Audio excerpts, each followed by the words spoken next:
Thank you for joining the teaser of my workshop, where we won't speak about C++, but we'll discover rather the so-called soft, but in reality very difficult skills that you need in order to grow in your career. Well, let me quickly introduce myself. My name is Sandor DARGO. I'm working as a senior engineer for Spotify. And I spend most of my free time writing. Um, I post mostly C++ content on my personal blog, but on the dev ladder, I write about exactly the topics that we are going to discuss today. So career growth and soft skills that are so important in our career. I don't want to speak more about myself. We have a limited time, and I must respect it. So here are some details, some practical information about the post-conference workshop. So I will give 2 sessions for optimized for different time zones, different locations, one in April, one in May. But if they don't fit and there is enough need, I'm sure we'll find other dates as well. But you might ask, why this workshop? Why to speak about non-C++ content at the C++ conference? I've seen many engineers feel stuck after their first few years in their career. They know more, they write better code, they even keep up with the new things. Yet their growth might feel slower. And this usually creates some frustration, like, what am I missing? Why isn't this enough anymore? Well, the uncomfortable answer is that the gap between junior and senior engineers are usually not about syntax, not even about architecture. It's more about the mindset, the communication, and ownership. And that's exactly what we are going to explore a little bit today, and more in that half a day workshop. And I remember when I was chasing promotion to become a senior engineer for a long time, and managers couldn't really explain what I was missing, what I needed to do. And that's why I think this workshop is important, because I think, look, I've been in the industry for, well, considering the years that I spent as a DBA in a corporation for more than 15 years, and probably I had 2 or 3 managers overall who could explain well what's needed and who cared enough about the individuals. So that's quite a rare combination, I think. And well, this workshop can help you with that. But let me ask you a simple question. I know that, well, now you can't really reply, but you can reply in your head. Have you ever delivered exactly what was needed? What was asked, and still it wasn't what was needed? Maybe you implemented the ticket, the test passed, you followed the specs to the letter, and somehow, well, it still missed the mark. Because maybe the requirements changed, or maybe the real problem was different, not exactly what was described in the ticket. And maybe no one clarified the context. They didn't dare, they didn't know that they should have. And I know that this is frustrating. Well, it happens a lot. Maybe less and less as you grow in your career, but in the beginning, definitely more. And we'll explore some questions, techniques that we have to cover in our careers, and then it will help us avoiding this frustration. So the thing is that most engineers don't lack technical skill, especially in a C++ room, in a C++ conference like this one. You probably know just enough templates. You know the depth of performance optimization that you need in your domain. You know the memory model. You probably know more about the language and the syntax than your manager ever will. And yet, some some engineers move from junior to senior relatively fast, while others plateau and it takes them much longer time, or maybe they never really make it. And the difference is not syntax. It's not the architectural diagrams. It's not how many features of C++ 23, 26, or whatever you memorize. It's what you optimize for. And junior engineers or engineers in the beginning of their career, they optimize often for effort. Whereas as you grow, as you become a senior, you optimize for impact. And that shift from effort to impact changes everything. And today I want to show you a little bit what that shift really looks like. Because remember, you can be technically brilliant and still optimize for the wrong thing in your day-to-day job. So let's speak a little bit about effort and impact. So effort is something that's visible to you, something that you feel, but impact is what visible to everyone else, what their perception is in your organization. So in the beginning, you just want to be correct, but that has to change. You cannot be correct all the time, and what your actual task is, or responsibility is as a senior engineer, is to reduce uncertainty for everyone around you. And you cannot just avoid mistakes. You have to deal with trade-offs. And you have to deal with the risks. A conference came to my mind, a local conference here in the south of France. It was about software testing, and there was someone from a big corporation who said that they analyzed the statistics from their bug management system, and they went through over, I don't know, thousands of tickets, and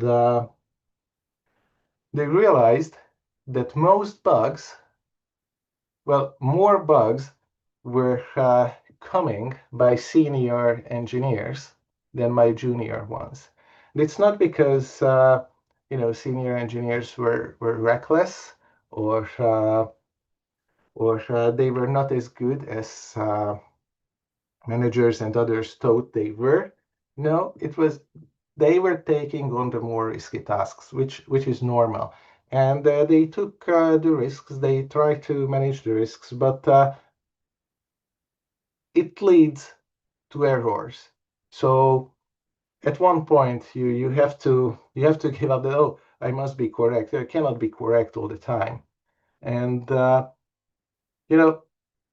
maybe in the beginning you're just focusing on working hard and you try to increase your output maybe by 10%, or maybe you even want to double your output. But that you can only do by working harder, maybe working a bit smarter, maybe even longer hours, something I wouldn't really recommend to do unless you can really keep it within some boundaries. But if you want to be impactful, if you really want to grow, well, you have to create leverage for the others. In other words, your work has to enable the others to be more effective. And you don't just want to stay busy, something that in the beginning we find important because that's how we somehow prove the others, to the external world, that we are worthwhile. But well, we have to deliver impact, maybe in even less time than the others. And when the beginning you just get the ticket and you try to finish and you make sure, oh, okay, I delivered on time. Later, this has to change, and you have to look behind the ticket. You have to think about the real problem. You have to solve the real problem that's underneath a ticket. Let's have a look what optimizing for effort often looks like. It often looks productive when you optimize for effort.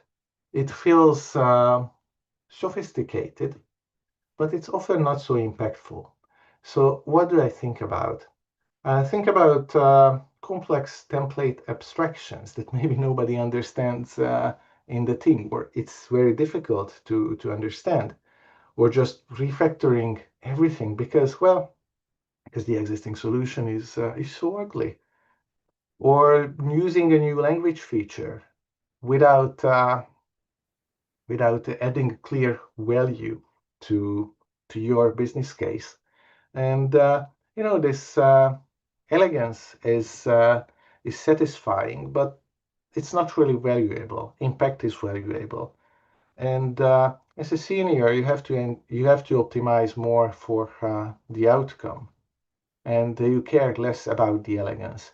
Now, I'm not saying that senior engineers don't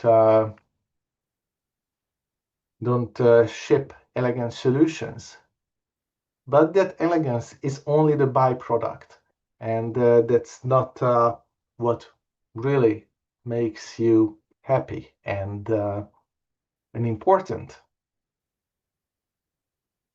So what does solving the real problem actually require? Well, let's talk about execution and ownership.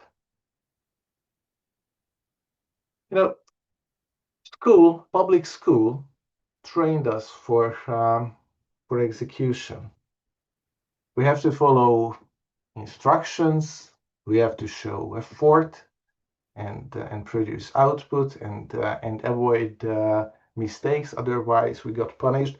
And that somehow makes sense. It made sense because if you think about it, like the modern school system, it originates from Prussia, from Germany.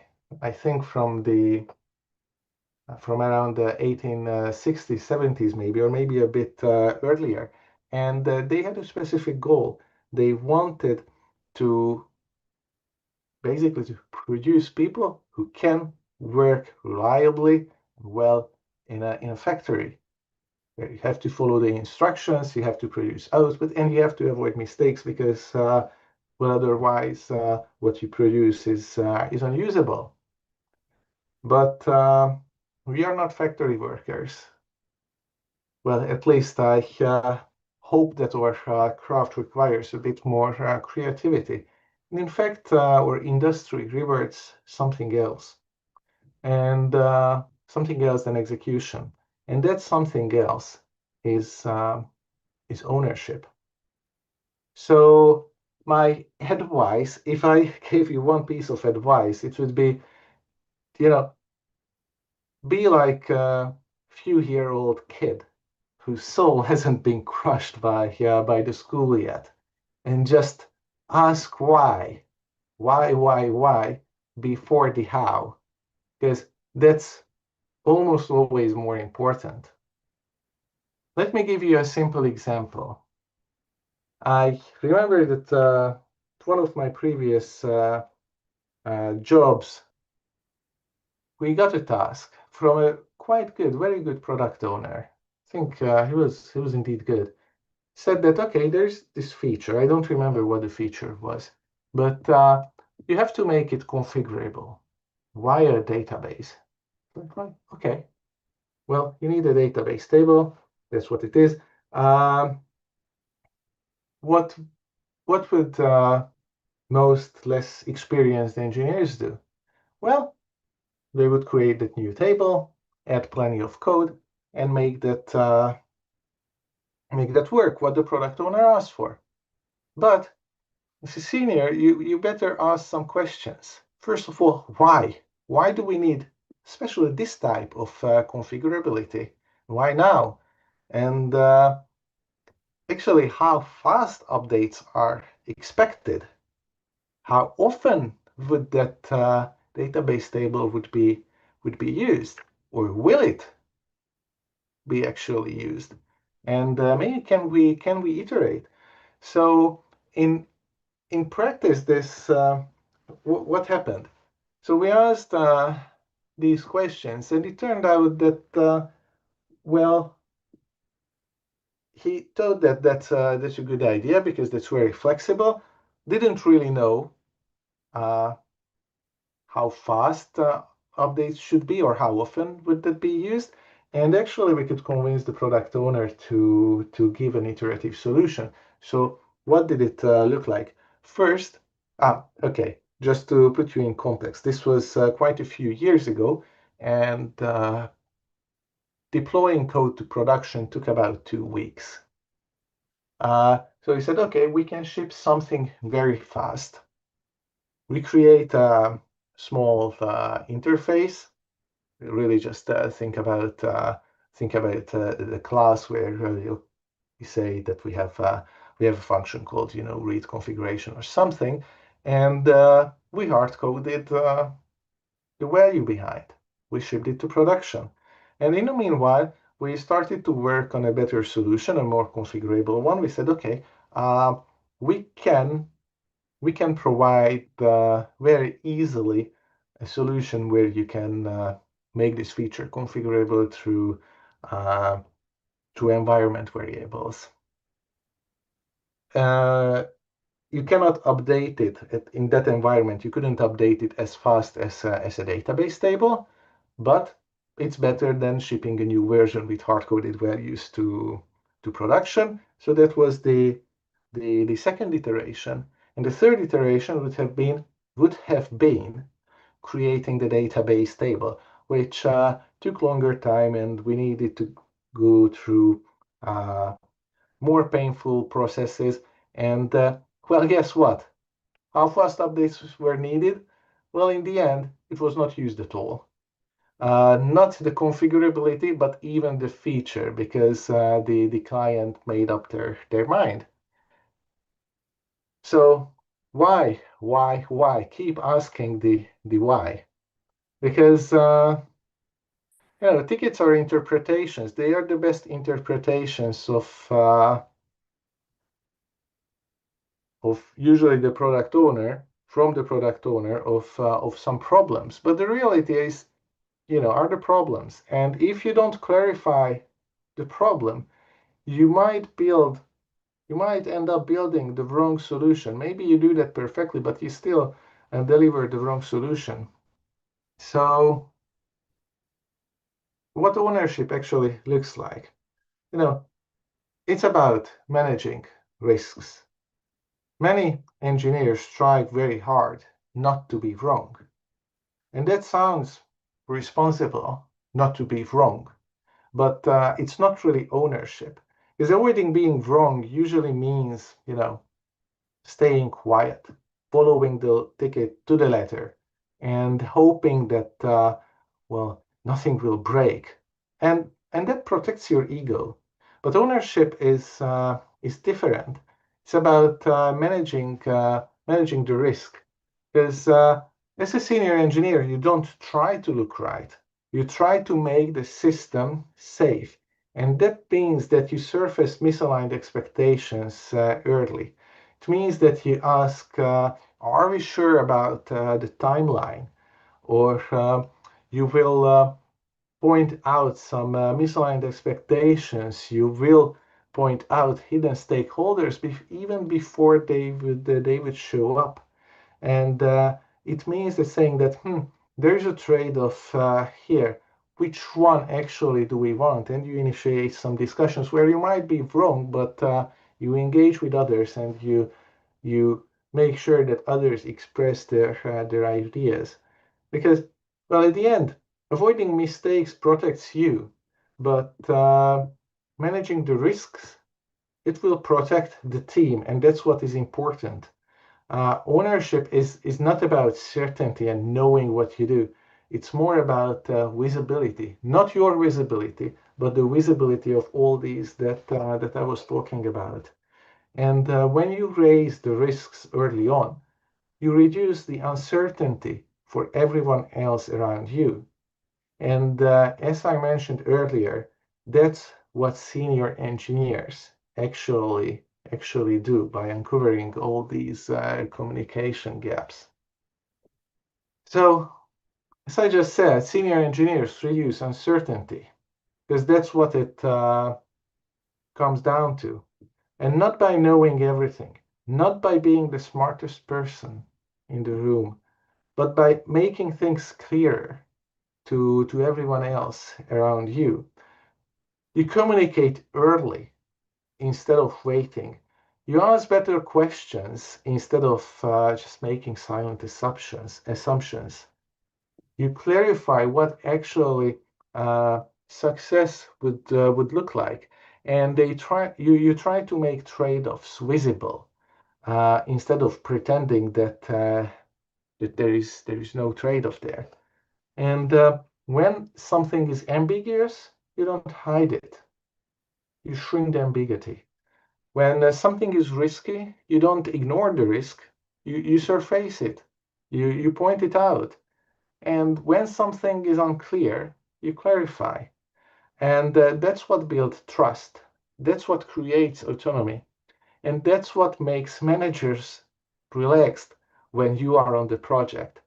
And well, as I mentioned yesterday in my lightning talk, that's also what brings value in the age of agentic coding, because these are the things AI agents are not very good at yet. Senior engineers, well, I'm not saying they don't eliminate uncertainty, but they reduce it. And that's the real shift from execution to ownership. But you know, many engineers can't really do this, and there is a reason behind. Ownership requires thinking space. You can't think like this. You can't think strategically if you are always reacting. Because as I just mentioned, ownership requires thinking space, and often if we are not very cautious about it, we don't have any thinking space, because Slack is always open. We review while we code. We answer messages instantly. We say yes to every request, and well, we might live in a, well, actually, most of us live in a constant context switching world. And often, to be fair, this feels productive. It feels responsive. It feels valuable. But in reality, this is reactive. You are living in a reactive world instead of a creative one.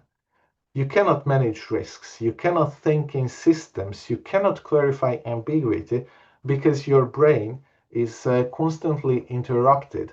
It's almost like fried. The always on engineers, they look busy.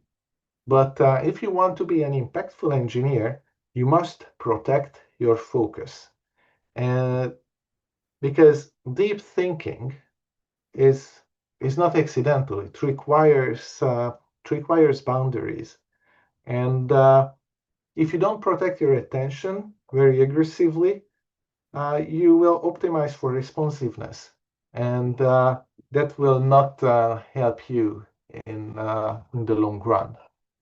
In the full workshop will discover some techniques about what to do and how to communicate that with your team to protect your focus and actually to protect theirs as well, because good examples spread quickly. So Remember this, you can't think deeply, you can't think in systems if you live in notifications. It's worth remembering that being busy is not the same as being impactful. Business feels productive because you are moving, you're doing something all the time. You're replying, you're reviewing, you're fixing, attending, answering. But activity is not the same as value.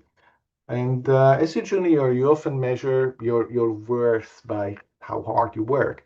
But when it comes to more senior engineers, well, you have to measure your work by the impact of the decisions. And for that, you have to protect your focus. Sometimes you have to say no. Sometimes, you have to choose leverage where you will make others more productive by doing something small but something very important. And you have to optimize for that. And sometimes you have to block out longer times from your calendar, and you put yourself to do not disturb, and you you know you take that time to think for the longer run. And looking at the time, I wanted to share a personal story here, but well, I'll keep that for the workshop. So some closing thoughts I want to share. If there is one habit that I would part with, it would be this. If you change this one thing, let it be this. Before you implement anything, ask some questions like, why does this matter? What breaks if we are wrong with our assumptions? And the end, who else does this affect? Who will wake up at 3 p.m., 3 a.m. to answer the pager? And that one habit moves you from execution to ownership. But there's a deeper point. Uh, Senior engineers don't just write better code, they reduce uncertainty. And senior engineers do this reduction in uncertainty by making ambiguity smaller and surface risks earlier. You clarify what others assume, and you create thinking space instead of living in some noise. And you can't do that by working harder. You will do it by optimizing differently. Because as I said in the beginning, the difference between junior and senior engineers often is not technical knowledge. It's what you optimize for. So, the real question is, what are you optimizing for tomorrow morning? Thank you very much. And if you would like to join, please join the workshop if you are interested in ownership, communication, code reviews, psychology, and time management. Here you have the details. Thanks a lot for your attention, and now I hand over to Cohen for his teaser.